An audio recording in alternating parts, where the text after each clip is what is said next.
Alright, y'all. Listen, we just got one of the best opening night games ever. Basically, ever. I can't think of an opening night game that had this big of a narrative wrapped around it and still delivered and over exceeded what our expectations would be. You know what I'm saying? You start off with Jaylen Brown, he had 46. Julius Randle, he had 35, proving that that is his team, and then that last year wasn't a fluke, and that he's not a one-season wonder, and that he can still go.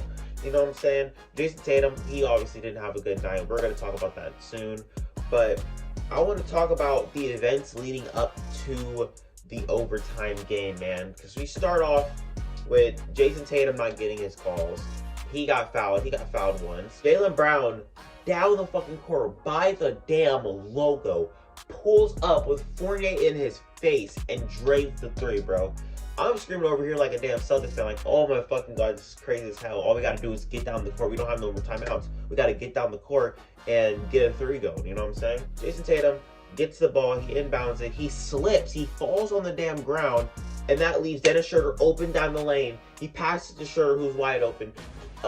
They all rush over to Dennis Schroeder. Dennis Schroeder passed the ball to Marcus Smart for three, and it goes in, bro, right at the buzzer. And I'm over here like, this is a damn miracle. Celtics don't lose in overtime. We got this game in the bag now, bro. And then Evan Fournier comes to town, man. Steph Fournier comes to town. All of a sudden, Evan Fournier wants to make every single shot that he throws up.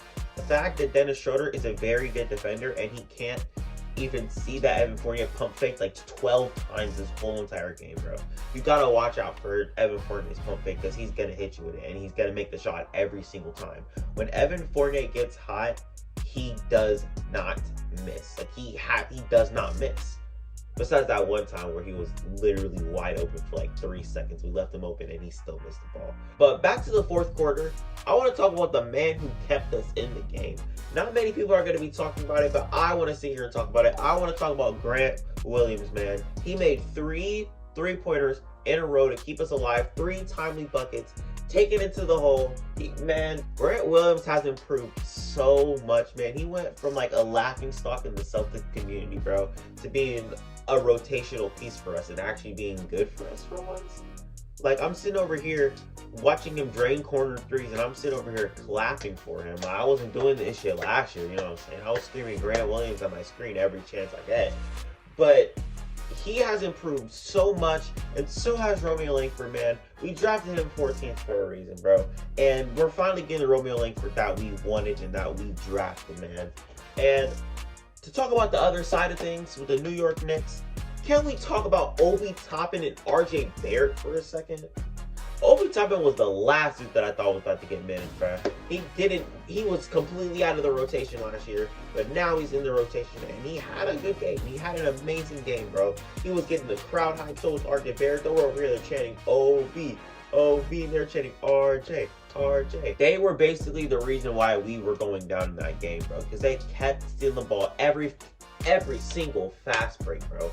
It was either Obi Toppin dunking, RJ Barrett dunking, Obi Toppin stealing the ball, RJ Barrett dunking, vice versa, bro. And I gotta say, if this is how they're going to play the whole entire season, the Knicks are going to be a very good team, man.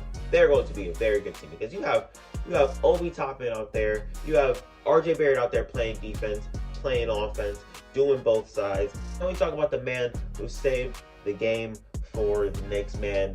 Derrick Rose, bro. He didn't really have a good game. He had a quiet-ass game the whole entire time. He played it right around like 22 minutes coming off the bench.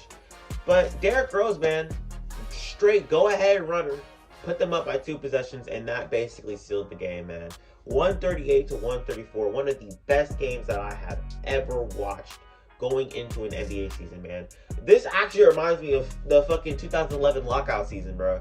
11-12 lockout season where we played the Knicks opening day on Christmas and we barely fucking lost. It happens to us all the time. I knew that this shit was gonna happen, but it's whatever. It was an amazing game. Jason Tatum did not have a good game. I believe he shot like 7 for 29 or some shit like that. He shot 24% from the field. And it turns out that a lot of stars actually did not have a good game during their opening night. Devin Booker didn't shoot well. Donovan Mitchell didn't shoot well. damn, Damian Lillard didn't even shoot well. And I want to talk about that game. I didn't really watch that game, but I was watching the highlights, and man, oh man, this dude. I want to talk about this one dude for a second. Y'all gonna know who I'm talking about. Tatum had a really bad shooting night, and we barely lost. We barely lost, man. No Al Horford, who would have been a really, really good piece for us to space the floor out. We didn't have that on the floor. But I want to talk about another game that I watched. I watched the Bulls versus Pistons. I kind of like scrolled back and forth between the Celtics game and the Pistons game, and the Pistons and Bulls game. DeMar DeRozan had a really bad night. He had a really bad night the first half. He was not shooting well at all, but I think he kind of like bounced back a little bit. Zach LaVine, 11 for 17, 34 points. I don't believe he really played the third quarter or the fourth quarter like that. I didn't really see him on the floor. I don't know. I was watching on my laptop, but I didn't really see him on the floor during like the end of the fourth quarter. But he had an amazing night. Lonzo, he had an okay night. Vooch really did struggle shooting from the field, and so did most of the Bulls players. Vooch did not shoot well from the three at all. Zach LaVine actually didn't shoot well from the three at all. Most of his points came from in the paint, and you know, the Pistons being the Pistons, man. They were up, actually. They were up for a while, and then they lost their damn lead, bro. But the Pistons being the damn Pistons, they lose again. No Cade, though. No Cade. Cade is still out with an ankle injury. And that's kind of tough, you know what I'm saying? But when he comes back, they could start winning games. Who knows? Another game that I did see, that I did catch up on, I watched a little bit of it, was the Pacers versus the Hornets, man. I started watching that game from the first quarter to the second quarter, and it was a complete blowout. Like, I'm talking about they were down by like 15 to 20 points, bro. The Hornets were down by 15 to 20 points. It looked like it was done for them. The Hornets were just, you know, they're washed now. They're one season wonder. They're not doing that shit again, you know what I'm saying? But I want to talk about the man of the hour, LaMelo Ball. 31 points, bro. 31 points, and brought his team the win. I don't know how he did it, but I saw that they were only down by like 1 point, or they were up by 1 point going into the fourth quarter.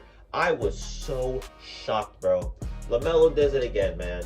If this is how LaMelo is going to be, he's definitely going to be an all-star this year. I'm going to be honest. I mean, we're here to overreact. Come on, we're here to overreact. It's only one game into the season. There's nothing else that we can really go on besides preseason, but that's the damn preseason, you know what I'm saying? Most stars weren't even playing during the preseason, but now as the regular season games officially count, and one game that really did count in my eyes, and that was a really, really costly game, was the Blazers versus the Kings, man. Harrison Barnes went crazy. 36 points? Are you kidding me? 36 points? They ended up winning the game. The Kings ended up beating the Blazers. David Lillard, he didn't have a good game. He might have got 20 points, but he did not have a good game. I want to say he shot like 8 for 24 from the field. Not a good shooting night for David Lillard, man. I mean, it's just one of those games, you feel me? It's just one of those games that these stars are having. I don't like it, however. I want them to all bounce back. But Harrison Barnes went crazy. And I did catch a teensy bit of this game. They kept Harrison Barnes open for no reason. Like, you see that he's got a 30 piece already. Why the hell are you still keeping him open? You know what I'm saying? I don't know what's been going on. But these random guys, not really random guys, just guys that wouldn't be scoring like this, had crazy ass games. You got fucking Steph Barnes out there. You got damn Clay Fournier type shit. I don't know what's going on, bro. But these two guys, in my opinion, were the MVPs to win their games. Definitely Evan Fournier. I want to get back to the Celtics and Knicks, man. Most definitely Evan Fournier was the MVP of that game, man. If he was not on the floor, they were not winning that damn game. Every time he got past the ball, pump fake, one dribble, shoot it, wet. Every single time, bro. And it got the crowd going, bro. The Knicks played off the crowd, and it worked, man. I can't even be mad. I was mad when we lost because Dennis fucking Scrotum. Dennis Scrotum. I'm telling you about the Scrotum nigga, bro. I'm telling y'all about the Scrotum nigga. Wide open three, he missed. Wide open layup, he missed. I can't even really get mad at Jaylen Brown for missing that dunk because he was fatigued, man. He was fatigued. He had 46 points. I mean, what else do you want the man to do? You feel me? But Dennis Scrotum, man. You're officially the Scrotum man for the whole entire season until you have a really good game, man. I'm sorry. I'm calling you Scrotum nigga for the rest of the damn season. Missing a wide open three. No one was around you. That's your shot. Make that shit. A wide open layup that could have tied the game up. Are you kidding me? I don't know how he does it, but that's the scrotum, man. This is exactly why we only pay you $5 million, bro. If anything happens, if shit hits the fan, you're getting fucking shipped out. I don't give a damn. I don't give a goddamn. I don't give a rat's ass. But that's all I got for y'all today. I want to watch more games, but that damn Celtics game was way too big to pass up, and I had to turn off the damn Rockets and Wolves game. And by the way, that game was hella boring. The Rockets got shit on. I don't want to talk about it because it was boring as fuck. I'm gonna be real with y'all. I've been really, really busy, man, lately. You know, with work and all that shit, with work and with my social life and all that shit, and balancing YouTube and stuff like that. It's really, really working out for me, but it really does kind of get exhausting a little bit. But that's all I got for y'all today. Hopefully tomorrow, or actually tonight, is a really good day for basketball. But I'm out of here.